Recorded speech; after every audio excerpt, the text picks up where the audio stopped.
Okay mister Parvez, আপনার কি দক্ষতা আছে যে কোম্পানি আপনাকে হায়ার করবে? ম্যাডাম আমি ভালো ফ্ল্যাট করতে পারি। কি বললেন আপনি? হ্যাঁ ম্যাডাম আমি খুব ভালো ফ্ল্যাট করতে পারি। আপনি খুব সুন্দর ফ্ল্যাট করতে পারেন, আর এই দক্ষতা নিয়ে আপনি আমাদের কোম্পানিতে জব করতে আসছেন? ম্যাম আপনি খুবই বুদ্ধিমতী, আপনি ঠিক ধরেছেন। আমি খুব ভালো ফ্ল্যাট করতে পারি, এটাই আমার স্ট্রেংথ। তারপর আপনার উইকনেস কি? আপনার এই একজোড়া চোখ, এই চোখ ছাড়া দুনিয়াতে আমার আর কোনো উইকনেস নেই। এই ধরনের কথা বলে আপনি আমাদের কোম্পানিতে জয়েন করতে চাচ্ছেন? ম্যাম আমার মনে যা ছিল আমি তা বলে দিলাম। যেসব ছেলেরা স্টেট ফরওয়ার্ড কথা বলে মেয়েরা তাদেরকেই পছন্দ করে। এই যোগ্যতা নিয়ে আপনি কি এমন করবেন যে আমাদের এই কোম্পানি দেশের সেরা কোম্পানি হবে, আমাদের ইনকাম এবং সুনাম দুইটাই বাড়তে থাকবে? কি এমন করবেন? ম্যাম এই কোম্পানি সেরা সেই দিনই হয়ে গেছে যেদিন আপনি এই কোম্পানিতে জয়েন করছেন। আপনার কি মনে হচ্ছে আপনি একটু বেশি তেলবাজি করছেন না? কি ব্যাপার ম্যাম, আপনি একটু সুন্দর হয়েছেন দেখে আপনি যা খুশি তাই বলে যাবেন?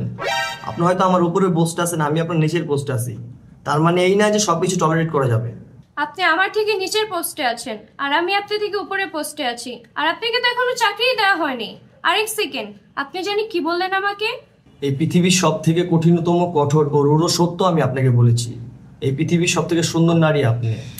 শুধু সুন্দর হয়েছেন বলে যা খুশি তা বলবেন সেটা তো অ্যালাউ করা যাবে না ম্যাম। এসব আপনি কোন ধরনের কথা বলতেছেন? আপনি নিজেকে কন্ট্রোল করেন। আমি নিজেকে সেই কখন থেকে কন্ট্রোল করে বসে আছি, না হলে আমার ভয় হয় কখন আমি আপনার চোখের মায়া হারিয়ে যাব।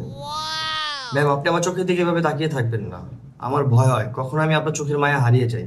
আর একবার যদি আমি হারিয়ে যাই তাহলে এই কোম্পানি আমি কখনোই ছাড়বো না, সকাল বিকাল আমি আপনাকে দেখবো। আপনি কখনই আমাকে এই কোম্পানি থেকে তাড়াতে পারবেন না।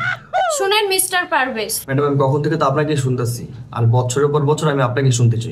দেখুন ম্যাডাম আমি কখন ধরে তো আপনাকেই দেখতেছি, দেখে তো আর থামাইতেছি না। আরে আপনি থামুন, আপনি এসব কথাগুলো কই থেকে ধরে নিয়ে আসতেছেন? একটার পর একটা কথা বলেই যাচ্ছেন। পৃথিবীর সব থেকে সুন্দর নারী আমার সামনে বসে আছে, আমি তো কোনো কিছু বানিয়ে বলছি না, একের পর এক কথা আমার মুখ থেকে বের হয়ে যাচ্ছে, নিজেকে থামাতেই পারছি না, সব অটোমেটিক্যালি বের হয়ে যাচ্ছে। আমি এখন অটো পাইলট মোডে আছি। আপনি জানেন তো আমি কে? জানি আপনি এই পৃথিবীর সব থেকে সুন্দর নারী, প্রিন্সেস ডায়না আপনার সামনে কোলাবে না, চাঁদও আপনার সামনে কিছু না।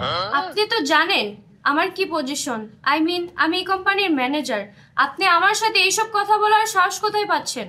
ম্যাডাম আপনি এখন এই কোম্পানির ম্যানেজার, আপনি রাজি হয়ে যান তাহলে আপনি আমার ঘরের ম্যানেজার হয়ে যাবেন। কোম্পানি ঘর, ঘর কোম্পানি, আপনি সারাদিন যা বলবেন আমি তাই শুনবো, আপনার কথা উঠবো আর বসবো। প্লিজ প্লিজ আপনি এখন থামুন। আমি তো সেই কখন থেকেই থেমে আছি, আমার সাথে আমার পুরো দুনিয়াটা থেমে আছে। একটা মানুষ এত সুন্দর কিভাবে হয় ম্যাম? সুন্দরী হওয়াটা যদি ক্রাইম হতো তাহলে তো আপনার সারা জীবন জেলে থাকতে হতো। আই এম সরি, আমি আপনাকে চাকরিতে রাখতে পারবো না। আচ্ছা ঠিক আছে, আপনি যেহেতু এই চাকরি দিতে পারবেন না তাহলে আর কি করার। এখন আমার হেঁটে হেঁটে অন্য আরেকটা কোম্পানিতে যেতে হবে, সেই কোম্পানির ম্যানেজারকে যে আমার এই দক্ষতা দেখাতে হবে। কিন্তু আমি চাচ্ছিলাম না আমার এই দক্ষতা অন্য কোনো কোম্পানির ম্যানেজারকে দেখাইতে, আমি চাচ্ছিলাম শুধু আপনাকে দেখাইতে।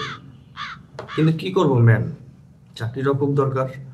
চাকরি বা মন কারোটাতে জোর করে থাকা যায় না, আপনি যদি আমাকে একটু থাকার সুযোগ দিতেন তাহলে আমি থাকতে পারতাম। এখনকার নারীরা পুরুষদের থেকে পিছিয়ে নেই, সব আগিয়ে আছে। দেখেন না যেমন আপনি আমার আগে, আমি আপনার পিছিয়ে। আর এখন অধিকাংশ কোম্পানির ম্যানেজাররা নারীই হয়। আমি চাচ্ছি না আমার এই দক্ষতাটা অন্য কোনো কোম্পানির ম্যানেজারকে দেখাইতে। কিন্তু কি করবো বলেন, আপনি তো চাকরি দিবেন না, আমার দেখাইতে হবে। এক মিনিট।